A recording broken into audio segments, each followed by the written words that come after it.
अस्सलामुअलैकुम नाजरीन। मरमत से मैं नई मुलकवानी चनाब टाइम्स में एक बार फिर आपका खैर मकदम करता हूँ।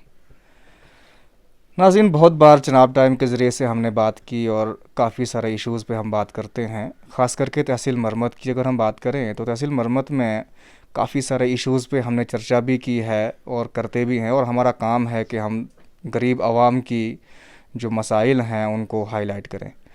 तो इन्हीं मसाइल पे बात करने के लिए हमारे साथ यहाँ इस वक्त तहसील मरमत के गोहा विलेज में मौजूद हैं जम्मू कश्मीर इंडियन नेशनल कांग्रेस के ब्लॉक जो ये है वाइस प्रेसिडेंट रविंदर जी।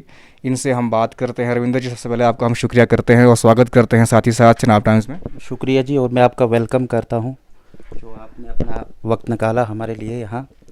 तो मैं बहुत शुक्रिया अदा करता हूँ आपका, आपने हमारे लिए इतना वक्त निकाला, कीमती वक्त निकाल के आप हमारा ये इंटरव्यू ले रहे हैं। मैं यहाँ की रिप्रेजेंटेशन रखूँगा, आप पूछिए जो भी आपको। रविंदर जी, देखिए बहुत सारे इश्यूज़ हैं तहसील मरमत के, लेकिन कोविड-19 के कारण हम इस कदर ना आप हमारे पास आ सकते हैं ना हम आपके पास आ सकते हैं, लेकिन फिर भी कोविड-19 के जो एसओपीज़ है उनको बहाल रखते हुए हमने कोशिश की कि हम आपसे बात करें। तहसील मरमत की गरीब लोग हैं और उन्होंने काफ़ी बार हमें ये कंप्लेंट्स भी की, कुछ काफ़ी सारे मसाइल है यहाँ पे, डेवलपमेंटल इश्यूज़ मसाइल हैं। तो उस विषय पे आप थोड़ा सा बताइए कि किस हद तक आपकी पार्टी जो है उनका साथ देगी। देखिए, जो डेवलपमेंट इश्यूज़ की बात है, 2014 में जब एंडिंग में ये इलेक्शन हुए तो मैं बीजेपी में ही था उस वक़्त। तो बीजेपी पार्टी का जो एजेंडा था उसको इन्होंने अपने मैनिफेस्टो में एजेंडा ऑफ डेवलपमेंट नाम दिया। तो 2014 से अभी तक यहाँ कोई भी काम उन्होंने नया नहीं किया। जो भी काम हुए पुरानी हुकूमत के दौर में हुए, जो भी उनने कोई सेंक्शन प्रोजेक्ट भी जो किए थे वो भी इम्प्लीमेंट नहीं कर की इन्होंने। दूसरी बात, इस 4-5 साल के पीरियड में इतनी बंगलिंग हुई, चाहे वो कोई भी डिपार्टमेंट है, चाहे वो 3 पैरामीटर्स होते हैं डेवलपमेंट के लिए। फर्स्ट ऑफ ऑल एजुकेशन होता है, दूसरा हेल्थ या पीएचई है, या तीसरा सड़क है। इन 3 ही पैरामीटर्स पे कोई भी काम नहीं हुआ।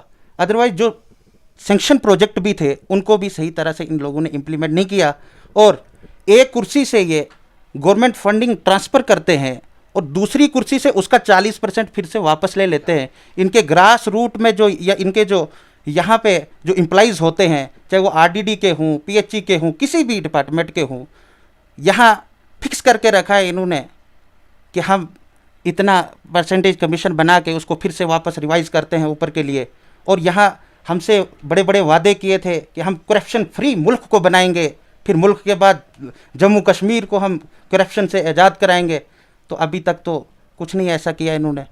रविंदर जी, सूत्रों से हमें मालूम हुआ कि पहले आप बीजेपी सरकार में थे और अभी आप कांग्रेस सरकार में आए हैं, तो आपको उस सरकार में और इस सरकार में क्या अंतर लगा? वही मैंने आपको कहा, एजेंडा ऑफ डेवलपमेंट के लिए हमने वोट किया था। जब वहाँ हम रहे, हमने डेवलपमेंट का तो नाम ही नहीं आया, उल्टा वहाँ बंगलिंग होने लगी। जो फंडिंग आती थी उसकी भी ये बंगलिंग करने लगे। कोई भी नया इन्होंने कुछ नहीं किया है। ये खास करके मरमत के लोगों से अनदेखी की गई है। कोई काम नहीं किया मरमत के लिए, झूठे वादे, झूठे सपने दिखाए हैं।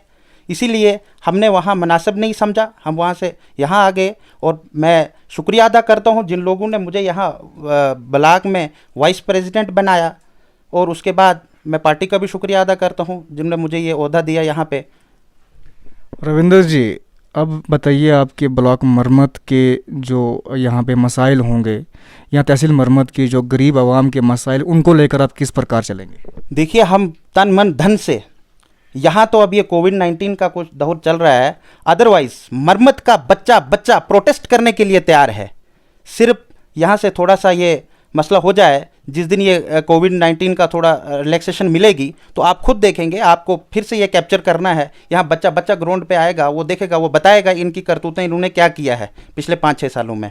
हमारा तो यही नज़रिया रहेगा, हम इन लोगों की आवाज़ डिस्ट्रिक्ट एडमिनिस्ट्रेशन तक पहुँचाए, हम खुद भी पहुँचाएँगे, और हमारे पार्टी के जो सीनियर एहलकारान हैं हम उन तक भी जाएंगे, उनको भी वहाँ उनका पॉलिटिकल बैकअप लेके हम ये वहाँ तक डिस्ट्रिक्ट एडमिनिस्ट्रेशन को ये आवाज़ पहुँचाएंगे यहाँ की आवाम की, और इनकी जो भी मुश्किलात हैं उनको दूर करेंगे। रविंद्र जी, अभी जो आपने ये बात की, प्रोटेस्ट की, तो हम आपसे यही रिक्वेस्ट करेंगे कि पहले तो कोविड-19 के कारण जो है काफ़ी सारी मुश्किलात का सामना करना पड़ रहा है, और लॉ एंड ऑर्डर को जो है बहाल रखते हुए आप ऐसा ना करें तो ही बेहतर होगा। बाकी आपके आपकी जो पार्टी के इश्यूज़ हैं उनको आप लेके चल सकते हैं। वही मैंने आपको कहा कि इसी लिए हम लोग जो हैं अभी रूल्स जो हैं वो फॉलो कर रहे हैं। जो भी गाइडलाइंस बनती हैं हम उससे बाहर बिल्कुल नहीं जाते हैं। तो जब भी ये रिलैक्सेशन मिलती है तो उसके बाद ज़रूर आपको फिर से एक दफ़ा यहाँ आप खुद आओगे, आप देखेंगे कि किस तरह से आवाम कितनी परेशान है, कितनी इन लोगों ने बंगलिंग की है। मैं कहता हूँ बड़े अफसोस से कहना पड़ रहा है हमें आज की डेट में, क्या क्या सपने इन लोगों ने दिखाए थे। प्रधानमंत्री जी ने दिखाए थे जब मनमोहन जी सरकार में थे, बोला अगर मैं उस कुर्सी पे होता तो मैं ये करता, मैं वो करता।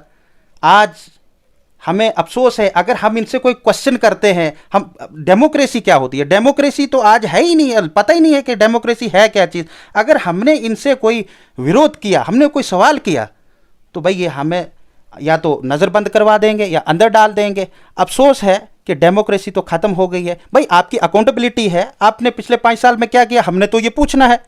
हम तो रूलिंग में नहीं है, आप रहे हो, हमने आपसे जवाबदेही तो लेनी है। भाई आपने क्या कमाया, क्या किया। बंगलिंग करते हैं, अब जो भी ज़्यादा बोलेगा। अफसोस से ये कहना पड़ रहा है कि आज बीजेपी के सिवाय जितनी भी पॉलिटिकल पार्टीज़ हैं उनको अपनी बात रखने का मौका नहीं दिया जाता है। अगर कोई बात करता है तो उसको नज़रबंद कर दिया जाता है। अफसोस से ये कहना पड़ रहा है कि कौन सी डेमोक्रेसी है ये। ब्लॉक मरमत के वाइस प्रेसिडेंट होने के नाते आप लोगों को क्या पैगाम देना चाहेंगे?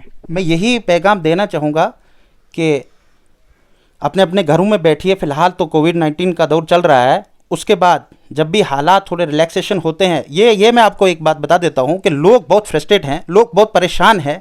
इतनी करप्शन यहाँ हो चुकी है कि जिसका कोई अंदाज़ा नहीं है। लोग इस वक्त बड़े परेशान हैं। जूँ ही ये रिलैक्सेशन होती है मैं उनको ये पैगाम दूंगा, आपके मसले जहाँ तक हमसे हो सकता है हम आगे लेंगे, डिस्ट्रिक्ट एडमिनिस्ट्रेशन को सौंपेंगे। भले ही वो क्या करते हैं उसके बाद देख लेंगे, कोई बात नहीं। हम एलजी तक कोशिश करेंगे जाने की, कोई मसला नहीं है। हम वहाँ तक रिप्रेजेंटेशन यहाँ के लोगों की देंगे, यहाँ इस इलाके की देंगे। और अब रही बात प्रधानमंत्री आवास योजना की, PMAY की, जो इलाका मरमत में जितनी भी पंचायत हैं वहाँ कम से कम हर पंचायत में 20 से 30 PMAY के मकान बन रहे हैं। लेकिन उसमें जो यहाँ पंचायत लेवल के मुलाजिम हैं वो लोगों से ऑलमोस्ट 1,60,000 वो देते हैं, जिसमें 31 जो है वो उसमें आता है और 30,000 जो है वो नरेगा में आता है। उसमें से 30 या 40,000 की डिमांड रखते हैं। और गरीब लोग हैं बेचारे, वो मजबूर होके, क्योंकि उनको घर बैठने के लिए नहीं है, और वो मजबूर होके या तो उनसे ATM ले लेते हैं या कुछ कर लेते हैं, तो उनसे वो 30,000 रुपया वापस ले जाते हैं। और एक दफ़ा यहाँ पिछली दफ़ा एक मीटिंग भी हुई, ब्लॉक डेवलपमेंट ऑफिसर यासिर साहब ने यहाँ ली गोहा में हेडक्वार्टर में, उन्होंने अपने एम्प्लॉइज़ को, वहाँ पे भी ये कंप्लेंट हुई, बड़े सारे लोगों ने वहाँ जाके कहा कि ऐसी ऐसी बात है। तो उन्होंने कहा कि अपने मुलाजिम को बुलाया कि भाई अगर कोई भी ऐसा करेगा तो उस पर कानूनी कार्रवाई की जाएगी। लेकिन हमें लगता है इसमें तो BDO साहब भी इन्वॉल्व हैं, इसमें कोई दोहराने वाली बात नहीं है। वो मुंह पे कुछ बोलते हैं और पीछे कुछ बोलते हैं। और दूसरी बात, SBM की हम बात करेंगे। स्वच्छ भारत मिशन के तहत जो 12-12 हज़ार के बाथरूम बने, बड़े अफसोस से कहना पड़ रहा है, टोटल 12 हज़ार का बाथरूम, उसमें भी इन लोगों ने 2-2 हज़ार की डिमांड रखी। वो पैसे लेके, और कोई मैं एक बात कहना चाहूँगा आपके चैनल के माध्यम से, आप एक दफ़ा पूरे इलाके की इंस्पेक्शन करो और इनसे बेनिफिशरीज़ की वो लिस्ट लो। और कुछ रेडीमेड बाथरूम भी इन्होंने दिए हैं, आप वो पूरी लिस्ट लेके आप ज़रा चेक करिए क्या वो बाथरूम बने भी हैं या नहीं बने हैं। कई जगहों में तो लोगों ने यहाँ तक भी कहा हमें कि भाई क्या बाथरूम बनाने हैं हमने, 12,000 में से 6,000 तो सेक्रेटरी GRS ले जाते हैं, हम कहाँ से ये बनाएंगे। रविंद्र जी, आपके कहने का ये मतलब है कि जो 6,000 का आपने जिक्र किया, आपके कहने का ये मतलब है कि जो लोग हैं वहाँ पे वो कमीशन लेते हैं? बिल्कुल लेते हैं। वही तो मैं कह रहा हूँ कि एक कुर्सी से ये फंडिंग डालते हैं और दूसरी कुर्सी से ये डिमांड रखते हैं कि हमें वापस कर दो। अफसोस है, मैं तभी आपको स्टार्टिंग से कहता आ रहा हूँ कि बंगलिंग जो है वो बहुत अच्छे तरीके से और नए तरीके से, मॉडर्न तरीके से बंगलिंग कर रहे हैं। मॉडर्न तरीके से बंगलिंग कर रहे हैं। हमें बोलते हैं हम ये PFMS थ्रू पेमेंट कर रहे हैं, ये कर रहे हैं, वो कर रहे हैं। बड़े अफसोस से हमें ये कहना पड़ रहा है 12,000 की क्या छोटी सी बात है कि यहाँ तो बड़ी सारी पंचायतों को ODF डिक्लेयर कर दिया है।